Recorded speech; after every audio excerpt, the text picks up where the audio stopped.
because we are halfway through the semester. Next week is spring break. So before you go on this small vacation, it's good for you to have an understanding of what you have learned so far and also where we're going or where we are heading to in this class. So operational research again is it's an applied technique, but involve a lot of math. So sometimes we will be discussing these topics. They are very math involving, and you might get lost in terms of what we are trying to do and what is the objective of what we are doing. So today we're going to have a lecture on sensitivity analysis. And again, this is a math involving lecture. You're going to have a lot of math concepts going on here.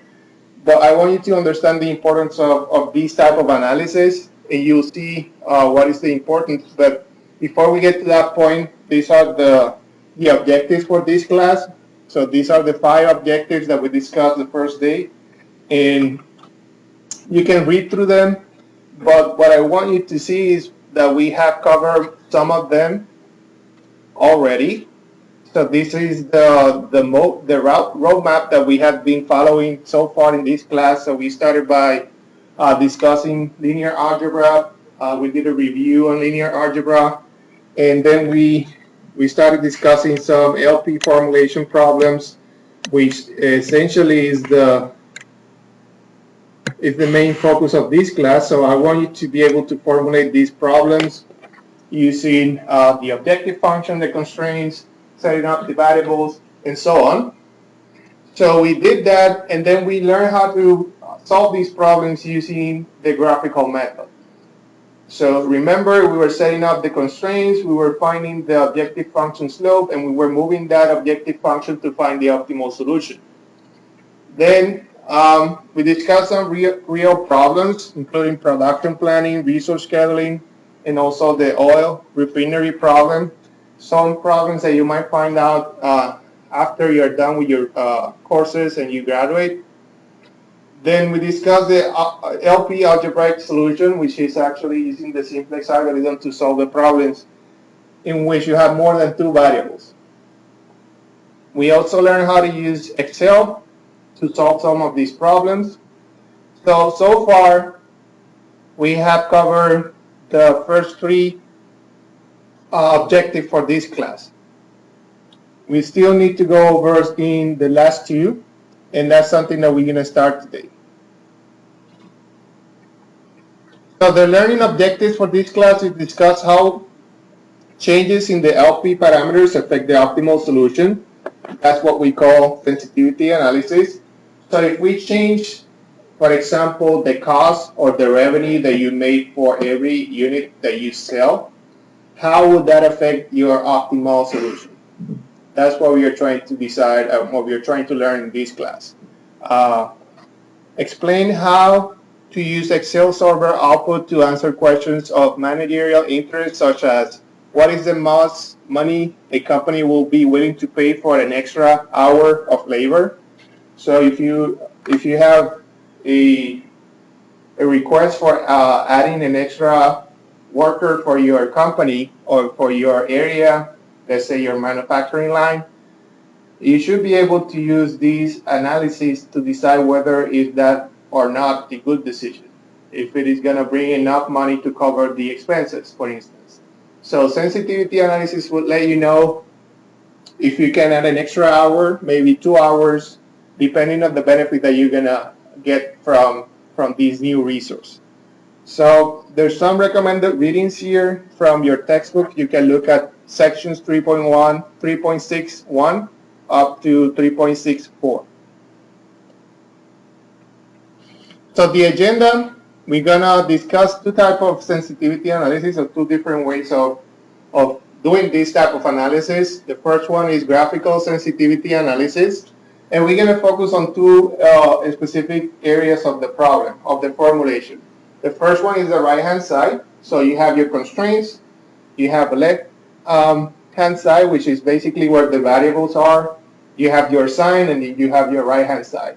So we're going to focus on how changing the values on the right-hand side will affect your optimal solution, and also how changing the objective function parameters will change your optimal solution. And finally, we're going to discuss how to perform this analysis using Excel.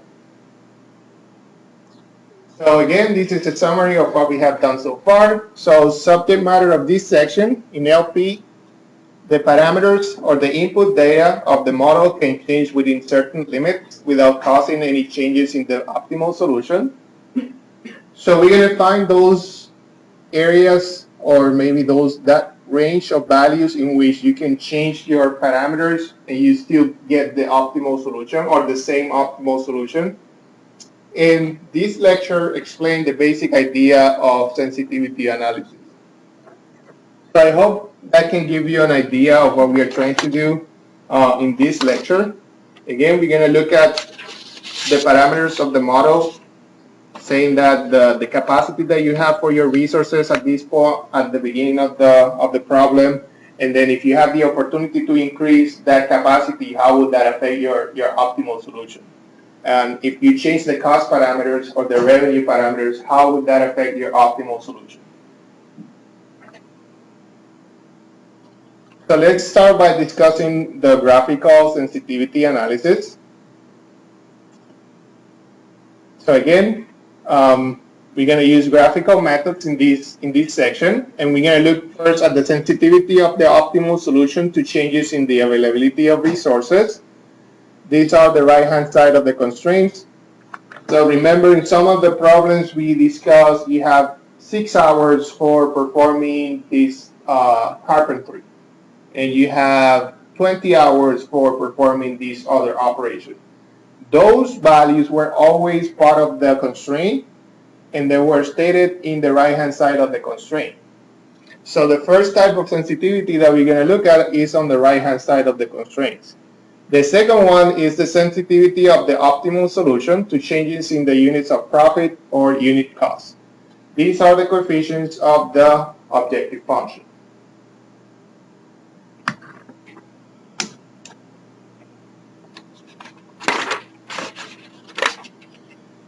So next, just want to give you an idea of where you can use this method. So it's working in a project. This was not a working experience, but this was an actual project for one of my courses as an industrial engineer student. And we were looking at one of the operations of an electronic assembly type of line. So we were looking at computer boards and how fast these machines were assembling those computer boards, and if there were some resources that needed to be added in this type of manufacturing environment. And we were using these techniques to solve those type of problems. So this is just giving you an idea of where these things can be applied. So an example for the lecture, we have a more simple example here. This is a company that manufactures 2 products on 2 machines. A unit of product 1 requires 2 hours on machine 1 and 1 hour on machine 2. And then we have a second type of product which requires 1 unit on machine 1 and 3 hours on machine 2. We have the revenues per unit. For product 1 we have $30. For product 2 we have $20. And we have the total number of hours for production. So the processing time available for each machine is 8 hours. So we have the information about the revenue that you're going to make for each type of product. We have 2 types of products. And we have also the requirements for machine 1 and machine 2 for each type of product. So the first thing we're going to do is to formulate this problem. So again, this is a very simple problem. 2 variables, 2 types of products. We are trying to maximize our profit. And we have some resource constraints. So if we formulate this problem, we're going to have a decision variable. I'm going to call it xi. And these are the units produced of product I.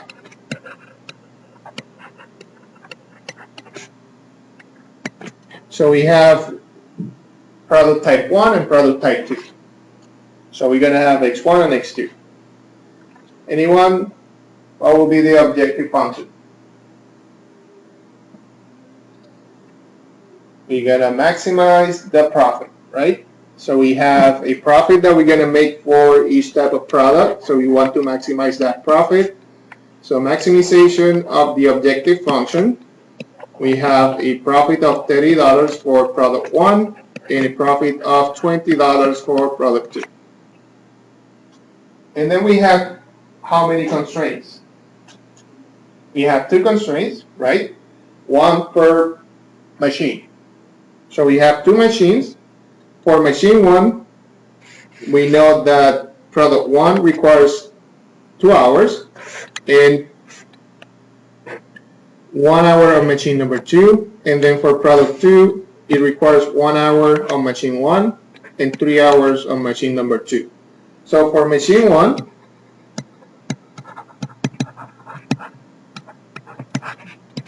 we have the following constraint: 2x1 plus x2 less than or equal to the number of hours that we have the machine available.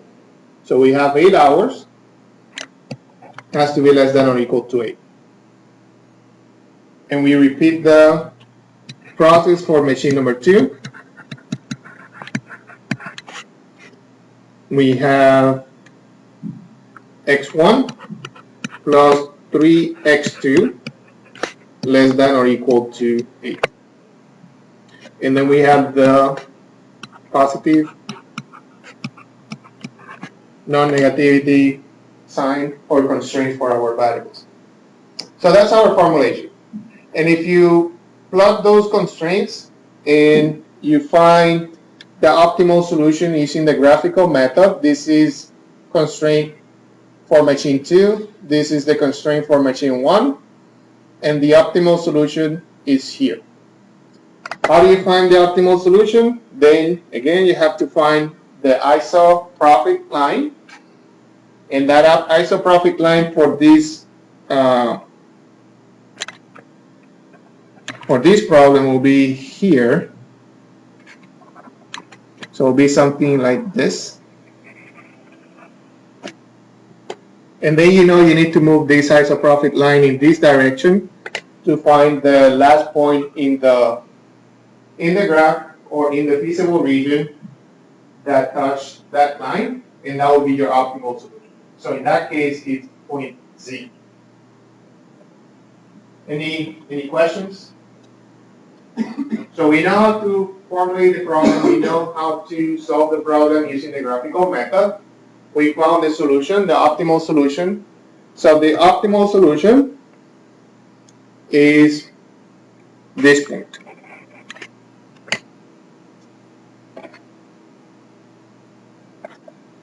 Okay. So now we want to look if we change the change in the optimal solution when changes are made in the capacity of machine 1.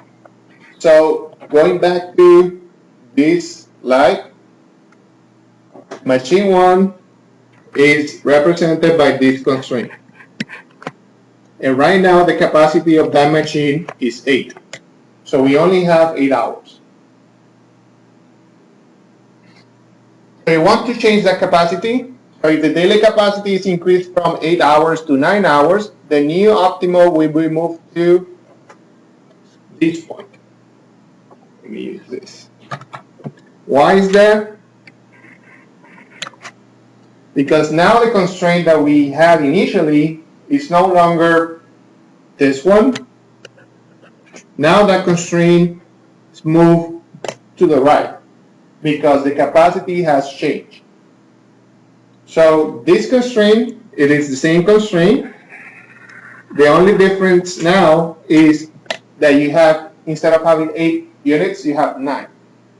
Increasing that capacity, move the constraint to the right. So now your feasible region is no longer this area, this gray area. Your feasible region now will include this area. So if you move that ISO cost one more time, now the last point that it's going to touch is that point. So your optimal solution changed. Does that make sense? So your constraint is now no longer having a capacity of 8 hours. Now you have a capacity of 9. So you went from 8 to 9 here. You went from 8 to 9. So this is no longer 8. This is 9. And that will change the location of that constraint. So now that's moved from here to here. And the optimal solution changed, because now your feasible region is expanded. So the rate of change in optimum resulting from changing machine 1 capacity from 8 to 9 hours can be computed as the rate of revenue change resulting from increasing the machine 1 capacity by 1 hour. That's moving point Z to point G. So that will change that point in our optimal solution. And do you know any concept from calculus 1 that tells you that rate? So this is basically the slope or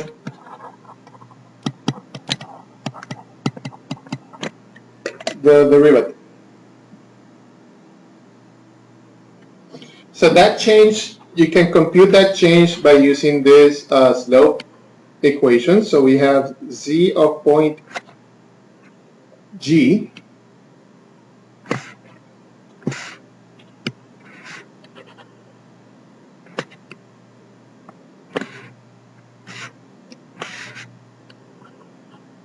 minus the optimal solution of point C divided by the capacity change.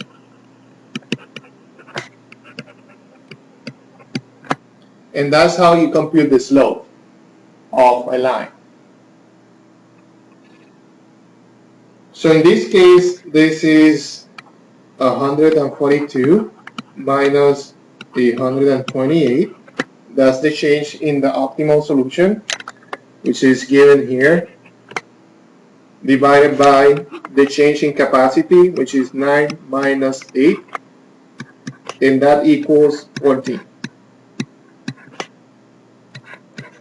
per hour. So increasing the capacity of that resource by 1 hour increases your revenue by $14. That's what that means. Okay, so that's very useful, because if you know that you can have some flexibility for some of your resources and you want to increase your capacity, then you want to find out how much of a benefit you want to have if you increase that capacity, and if there's any benefit for increasing that capacity. So that's what this is telling you. Any questions? So again, from here you can see that if you increase that capacity by 1 hour, you will increase your revenue by $14 per hour. So the name unit worth of a resource is a description of the rate of change of the objective function per unit change of a resource. Early LP development have coined this abstract name, dual or shadow price. So when we refer to the dual or when we refer to the shadow price, you are talking about that name unit worth of a resource. And this is important because when you perform this analysis, for example, using Excel, Excel is not going to tell you this is the unit worth of a resource. Excel is going to tell you this is the dual or this is the shadow price. And you need to understand why they use this terminology, because that's a name that was given to this concept early on. So this name is now standard in the LP literature and software packages. So by looking at the graph, we can see that the dual price of 14 hours remain valid for changes increasing or decreasing in machine 1 capacity that move its constraints parallel to itself to any point on the line segment BF. Okay, and I'm going to show you what that means on the next slide.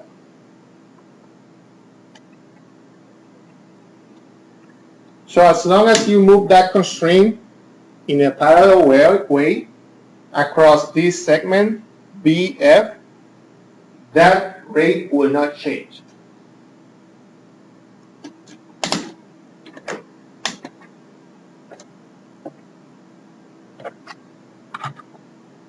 So using the graph, okay, so this is nice animation that I prepared just to show you this concept. So this is the line that we're referring to, BF.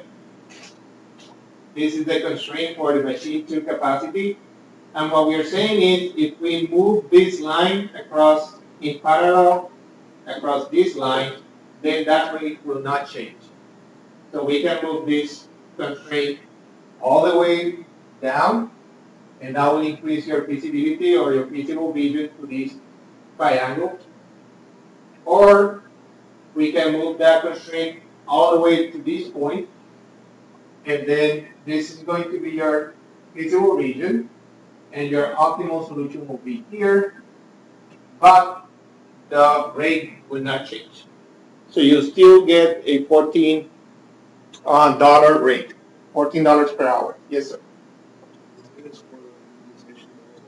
Yes, you can. This will apply to both minimization and maximization. The only thing that you need to understand is that if you move that way, you will increase the optimal solution, but that doesn't necessarily apply to minimization. It will depend on what you're trying to model in your problem. Well, that's a good question. Yeah. Any other questions? So this is the same slide. I just wanted to reinstate what I just said. So we can move that line, and the rate will still the same, $14 an hour.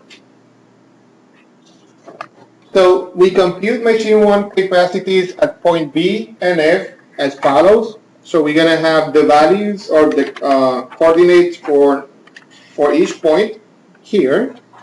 So let me write down the constraint. So constraint number for machine number 1 is 2x1 plus x2. This is for machine 1.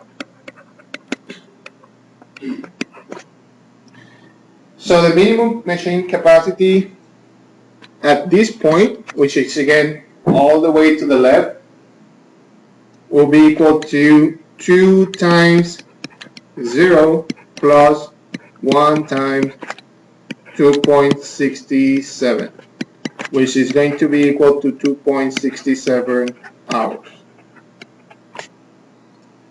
And then for the other side of the constraint, point F, the location of that point is that's x1 equals 8, x2 equals 0. We're going to have 2 times 8 plus 1 times 0. And that equals 16 hours.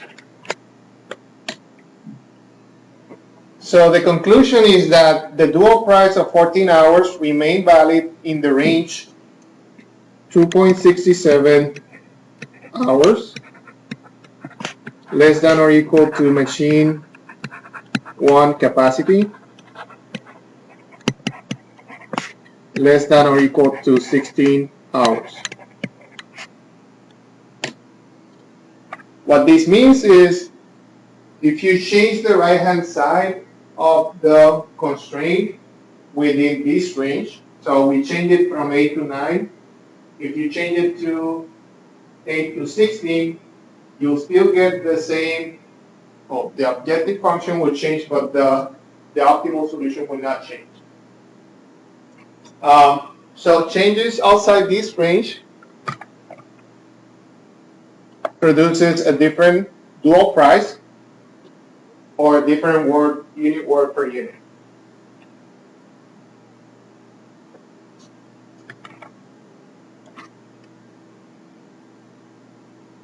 Okay, so we will keep the optimal solution will still that intersection between the two constraints as long as you keep the capacity within those two values.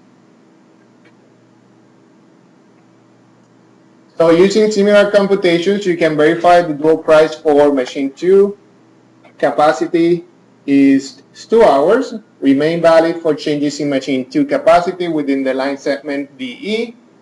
We compute machine 2 capacities at point D and E as follows. We have the constraint for machine 2 is x1 plus 3x2. This is machine 2.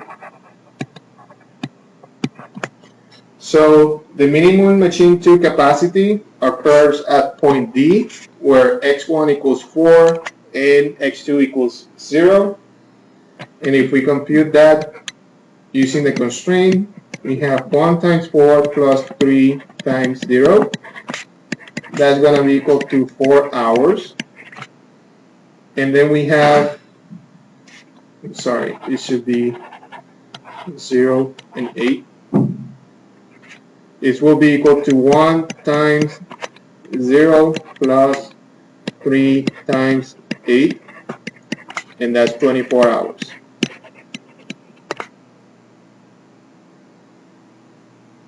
So the conclusion is that the dual price of $2 an hour remains valid on this range, 4 hour less than or equal to machine 2 capacity,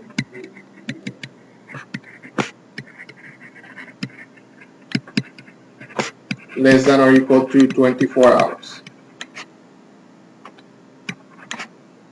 So as long as you stay within that range, you know that you're going to be adding $2 extra per hour to your revenue.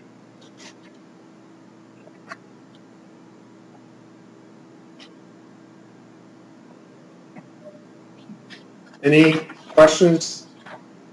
So as you can see, adding an extra resource or an extra hour to machine number 1 gives you $14 an hour, but adding an extra hour to machine number 2 only gives you $2 an hour. So if you were to make a decision on where to put your extra hour, what would you do? Would you allocate that hour to machine 1 or machine 2? You're correct. Why is that? No, I know you know. Yeah. Anyone else? Why is that?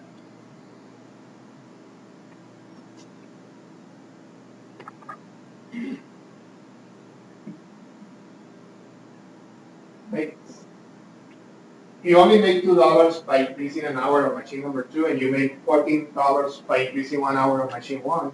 You're going to put that hour where you make more money. That's the answer.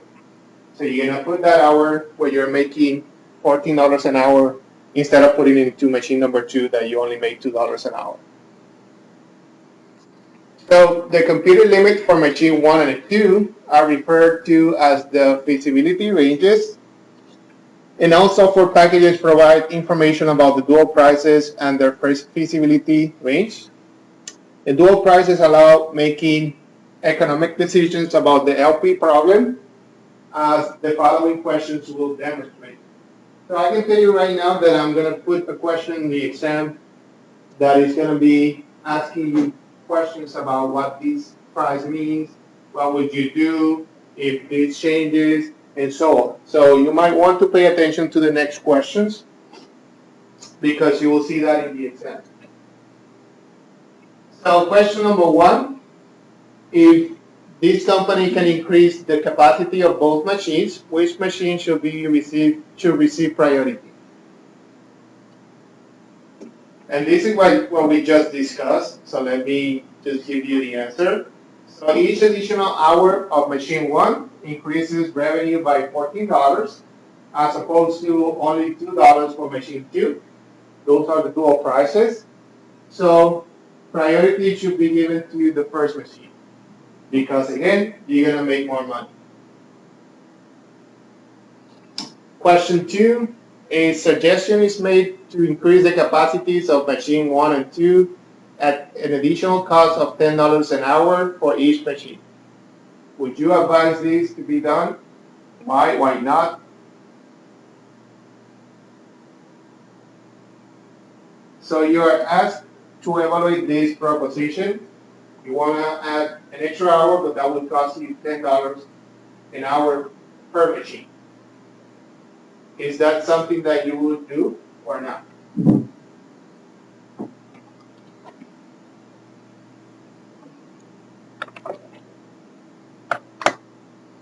So again, go back to the revenue that you're going to make by adding an extra hour. So you're going to make $14 for adding an hour in machine number 1. And if that's going to cost you $10, you still make $4. So okay, you get some revenue. But for machine number 2, you're only making $2. If you charge $10 for adding that extra hour, then you're going to be losing money. Which means that you only, based on this proposition, you will only advise to increase the number of hours for the first machine. So for machine 1, the additional revenue per hour is 14 minus 10. So you're going to make a revenue of $4. For machine number 2, the additional net revenue per hour is 2 minus 10, that's negative 8. So only machine 1 should be considered for capacity increase. Please let me know if you are following. If not, again, this is very important.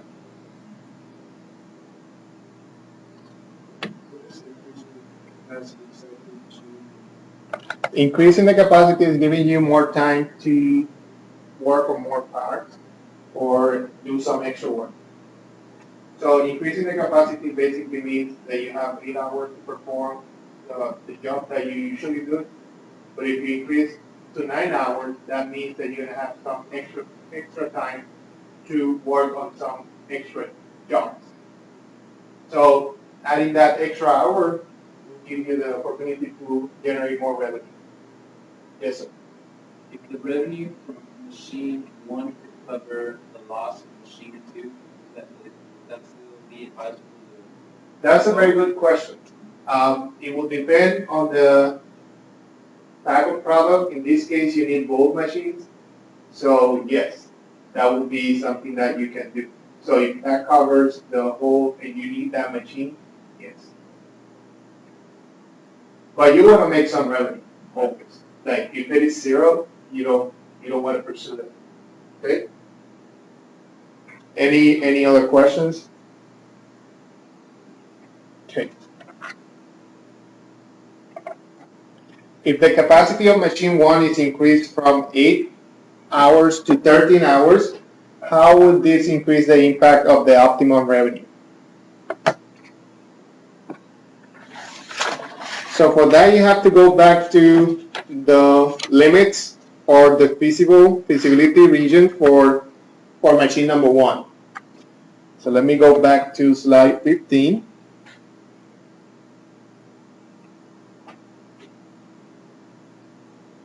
Right here, based on our numbers, we said that if we stay within this time, or if we stay within this region, then we will get the same extra revenue per hour, as long as we stay in this range. So the question is, so you're going from 2.67 up to 16 hours. So the question is, if you increase that from 8 to 13 hours, how would this increase the impact of the optimal revenue? So that's still within the range, and you know that if you increase an extra hour, that will give you an extra 14 hours per hour, $14 per hour, right? So you're going from 8 to 13. So what will happen?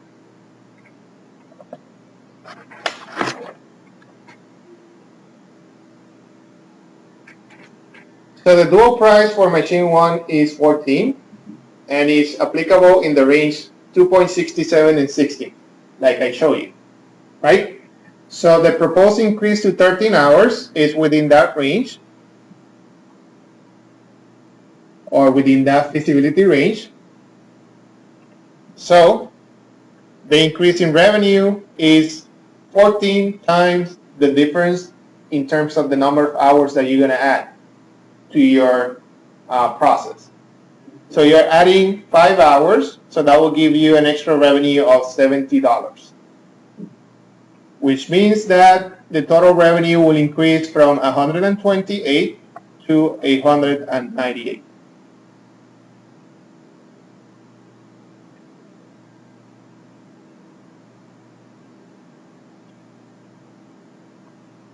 Does that make sense? So as long as you stay within that range, you will still get that dual price or that shadow price or the unit per hour. So you added 5 hours, then that should increase your revenue by $70. Yes, sir. $40, that's for the increase in 8 hours to 9 hours, right? Mm-hmm. That's the revenue based on that. You still multiply that by the difference of hours? Yes, because what this feasibility range is telling you is as long as you are within this range, the amount that you're going to make per hour is going to stay constant. So in this case, it's 14. So if you go above 16, then that value will change, and you don't know what that value is. So let me go to the last one. Suppose that the capacity of machine 1 is increased to 20 hours. How would this increase affect the optimal revenue? So we are going back to machine 1. We know the range, 2.67 up to 16 hours. And we are saying that we are increasing that to 20 hours. That goes above this feasibility range. So the proposed change is outside the feasibility range. Further calculations are needed to find the answer. So that will be part of our next lecture. So right now, based on the concept that we learned today, we don't know how would that affect our optimal solution. We only know that if we stay within this feasibility range, we will increase the amount that we make per hour by $14 per hour for machine number 1. And that's the last question. Any questions so far? The thing that I want you to realize is these are things that you're gonna, this is information that can be provided to you, like in a table, and based on that information, you can generate some feedback, or you can generate some recommendations. Like I can give you a table. This is the optimal solution, and these are the shadow prices for each resource. And I can ask you, should we add another hour for this resource? And then you need to check, okay, this is the feasibility range. This is how much we're gonna make by adding that extra hour. So is that, if I'm making any revenue, then I can recommend to increase that. But if not, then the answer is no. Okay? So that will come later, again, one more time in the homework. So I just wanted you to be able to see what we're trying to do here. So now we discussed the first case. The first case was changing the capacity of each machine. So adding an extra hour to my machines, adding an extra hour to my operator, adding an extra hour to my supervisor, for instance. Yes.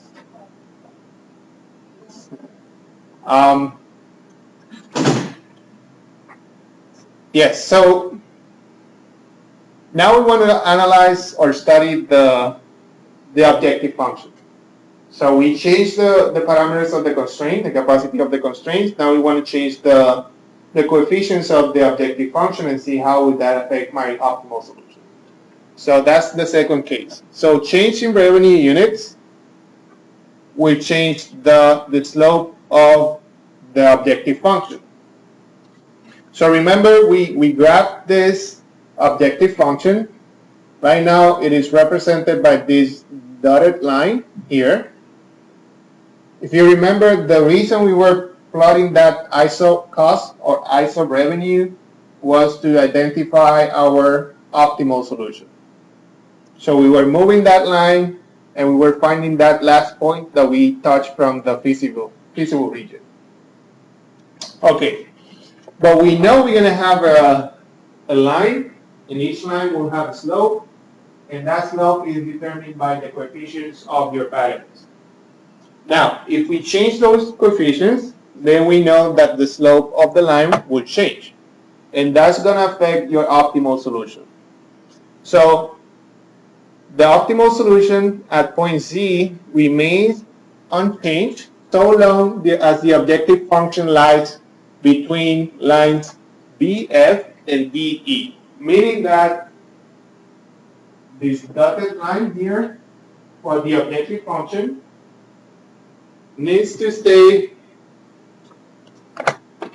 within this line and this line. So right now,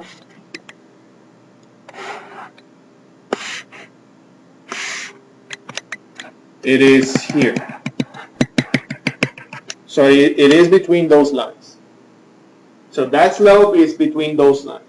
So if we change the coefficients in the objective function, as long as we move that slope in this way and we don't go outside those two constraints, then we will stay within, we will keep the same optimal solution. So how can we determine the ranges for the coefficients of the objective function that will keep the optimal solution unchanged at C? Well, first we write the objective function in the general format. Okay, so let's write the objective function in this box. So we have the maximization. We're going to use the general format, so that means I'm going to represent my coefficients with the letter. So this is Z x1 plus Z x2. So right now we have two decision variables, two coefficients that are represented by Z1 and Z2. Now, imagine now that the line is pivoted at Z and that it can rotate clockwise or counterclockwise. So again, you're going to move that slope and you're going to move that line counterclockwise or clockwise. The optimal solution will remain at point Z so long as this objective function or the objective function lies between the two lines or the constraints.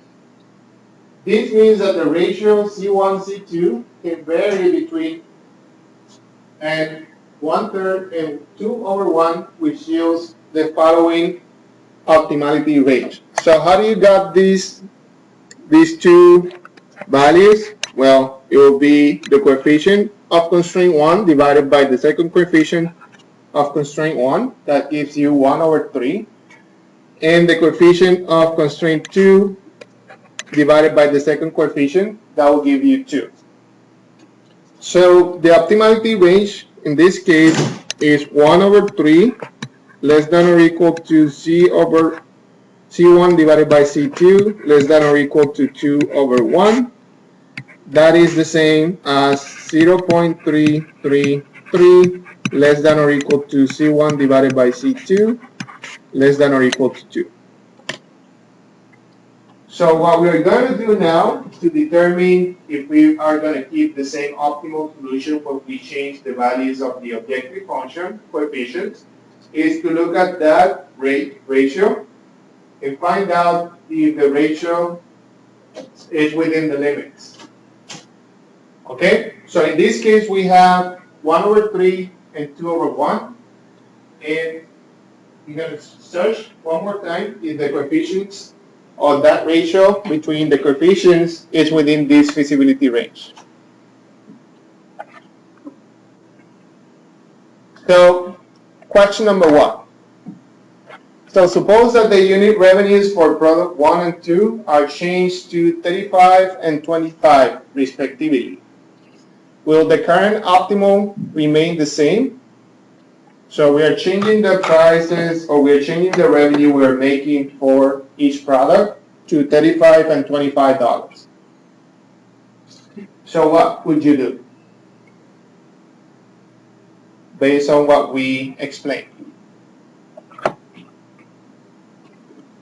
So we're going to go and we're going to use this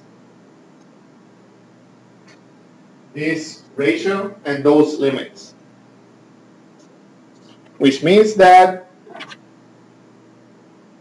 the solution at C will remain optimal because when you look at that ratio, 35 divided by 25, that equals 1.4, which remains up within the optimality range. And this is our optimality range right here. 1/3 less than or equal to the ratio less than or equal to 2. So that 1.4 is inside this range. So the optimal value of changes to 35 and 25, that will make the optimal solution 152. We still keep the same optimal solution, same point. The only difference now is we have an extra revenue because we changed the prices. Again, we want to know how much we can change these revenue prices and stay or keep having the same optimal solution. So the optimal solution is defined by point 3.2 and 1.6. That point is point Z. That point Z stay the same. That's your optimal. But what you want to know is what is the range of value that I can have for my revenue so I still keep the same optimal solution.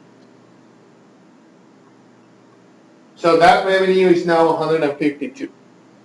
Question 2 is, suppose that the unit revenue of product 2 is fixed at 20. What is the optimality range for the unit revenue for product 1 or C1 that will keep the optimum unchanged? So in this case, we are telling you C2 will stay, it will be equal to 20, and that will not change.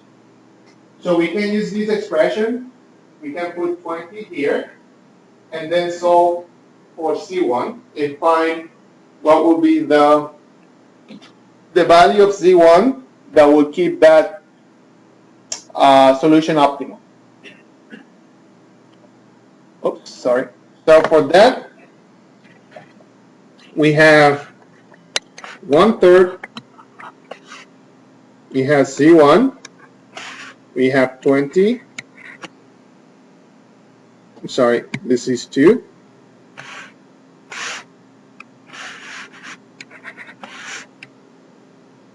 So what do you do in order to get that number?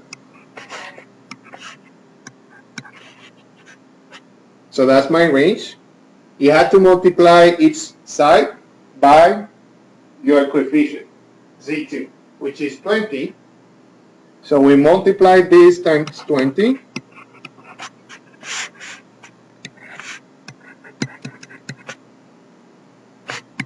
And that is giving you 6.67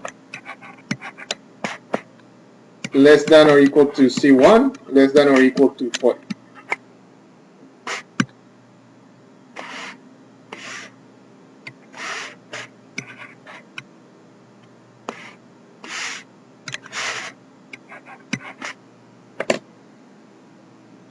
So if you change your revenue for the first product between 6.67 and 40, you'll keep the same optimal solution in your problem. And that's keeping the price of the second product equals to 20. Okay, so several things going on. First one, you want to know if you change both prices, would you keep the same solution? Would you still produce the same number of units? That's the first question. Will your solution, your optimal solution of producing this many units for each type of product was still the same? So if you decided to do 20 and 20, would that remain the same if you change the prices? And the answer is, as long as you stay within this range for that ratio, your optimal solution, your production schedule, optimal production schedule was still the same. Now the second question is, you want to keep your optimal solution the same. You want to know what will be the price or the range of prices that you can use for your first product so you can keep the same production schedule. So let's say you want to know how much, what's the top value or the top revenue that you can make from this first product without changing your optimal schedule. Then the way you will answer that question is saying, okay, this is the maximum that you can make for your product number one. If you keep product number two with the same price, and you want to keep the same production schedule. So you can charge up to $40 for that product. Okay? So you can get a lot of information from this analysis.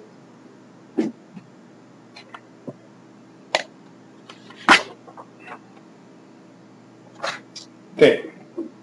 So far we have been using the graphical method to explain the sensitivity analysis. The idea for me showing you this is to give you an understanding of what's happening when you change this value. What's happening with the solution, with the graph, with the constraints. Now we can perform the same analysis just using algebra.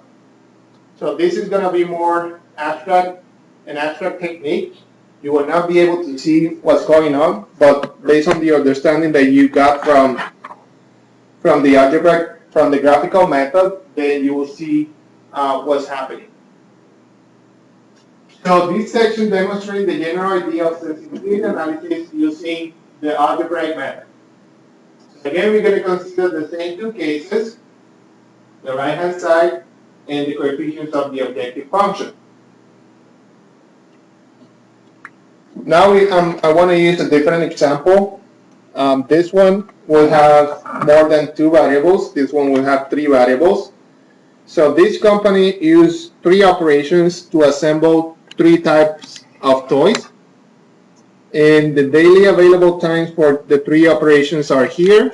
So these are hours right-hand side, or the number of hours that you have, or minutes. These are minutes. We have the revenue for each type of product, $3, $2, and $5. And the assembly times per train at the 3 operations are 1, 3, and 1. The corresponding times per truck and per car are 2, 0, 4, 1, 2, 0. A 0 time indicates that the operation is not used. So we're going to have 3 decision variables. Again, we want to decide how many of each product we want to produce. Represents the daily number of units assembled of each product. We can formulate this problem as we did for the previous example. So let me just represent x1, x2, and x3 as the number of trains, the number of trucks, and the number of cars that you're going to produce.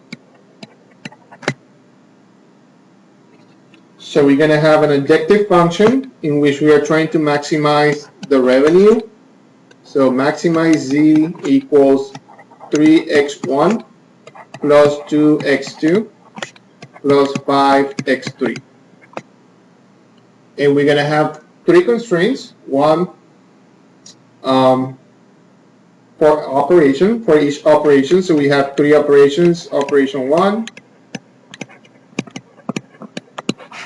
operation 2, and operation 3.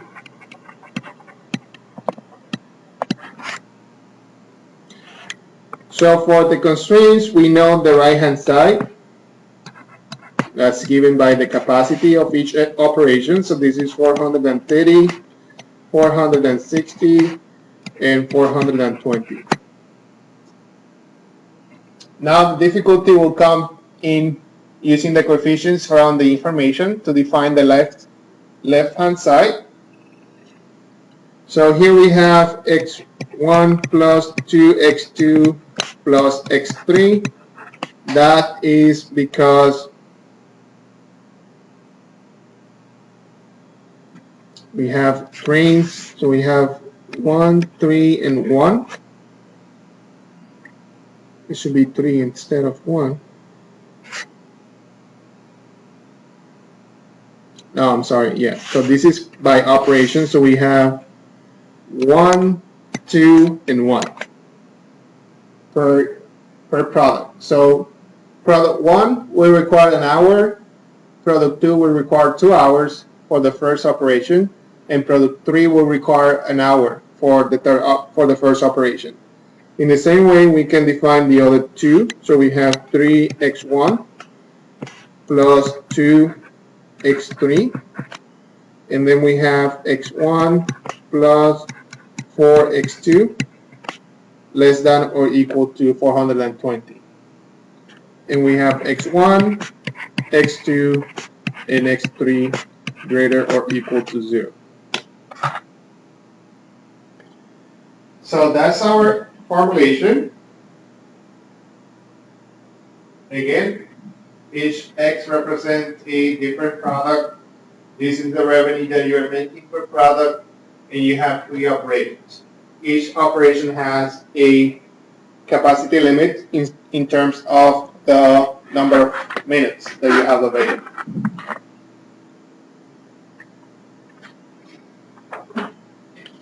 So if we look at the optimal solution of this problem using the simplex method, we have the optimal tableau here.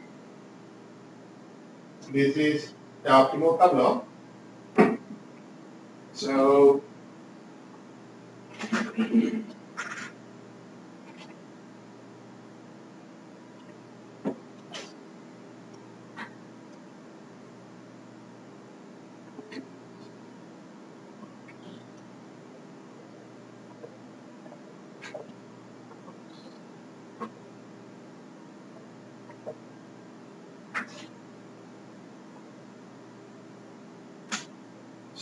again, this is the optimal tableau. I'll give anyone that is volunteers to give me the optimal production schedule for these products. I'll give them a point for the next exam. Okay, go ahead. So this is again the optimal tableau, and you're going to use this tableau to find the number of units for each product.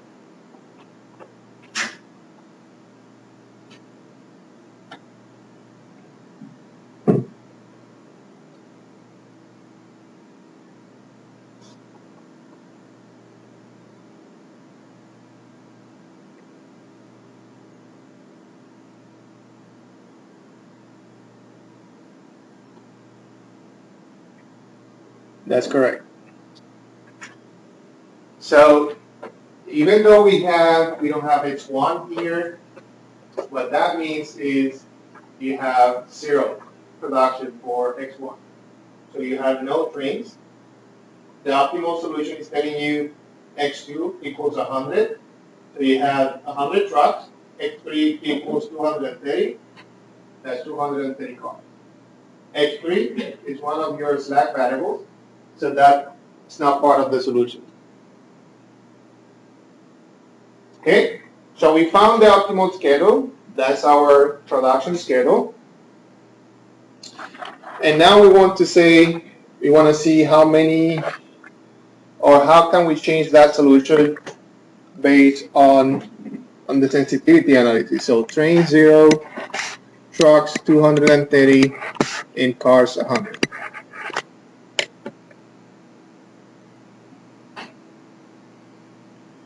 So to determine the dual prices and the feasibility ranges, suppose that D1, D2, and D3 are the positive or negative changes made into the allotted daily manufacturing times of operations 1, 2, and 3. So we're going to use these 3 variables, and we're going to put them on the right-hand side of the constraint, and we're going to add them to the capacity. So we're going to have 3 extra variables, D1, D2, and D3. Those are added to the right-hand side. Remember, what we're trying to do now is to use the algebraic method instead of the graphical method. So we're going to have that. And to express the optimal simplex tableau or the modified problem in terms of the changes of D1, D2, and D3, we first rewrite the starting tableau using the new right-hand side. So we're going to have this. So this is the right-hand side for the first operation plus D1 plus D2 and D3 for each one of the operations. And that is what is represented here. Okay, so we are adding those three row columns into our tableau. And this is the starting tableau. Okay, so this is the first tableau that you're going to use to apply the simplex method.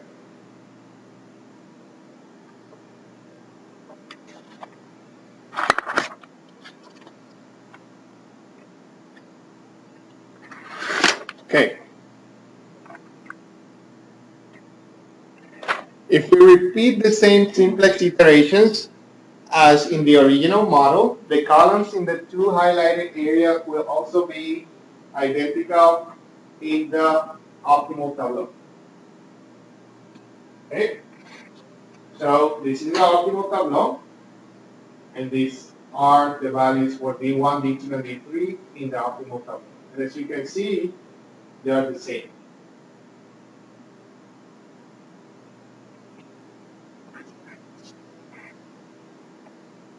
Okay?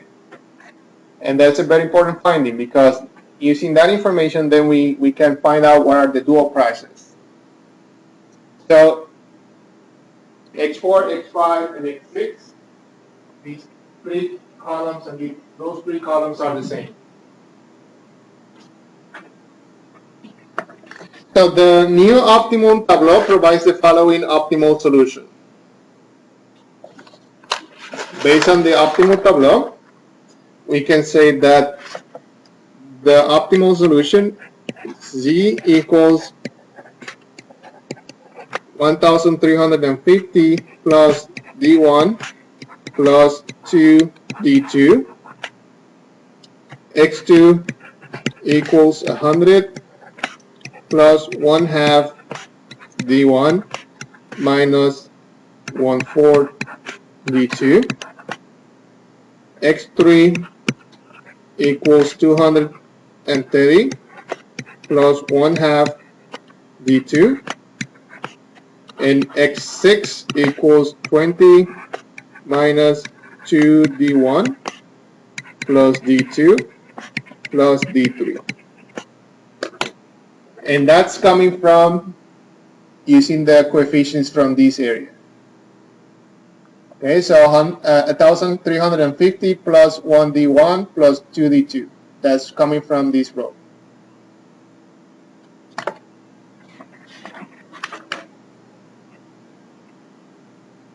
Okay, so let's do one more thing, and before we end the lecture. So the optimal solution is again represented by those expressions. Dual prices, the value of the objective function can be written this way. So we have 0D3. The equation shows that a unit change in the operation 1 capacity changed Z by $1. And you can see that from here. Because if you increase that by 1, that would add $1 to your objective function. A unit change in operation 2 will add $2. If the unit change of operation 3 is this is 0, will add $0.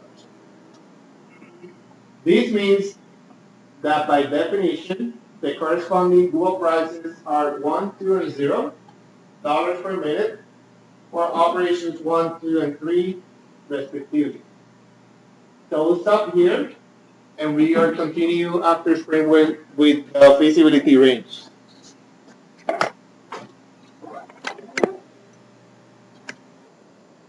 forget to take your homework.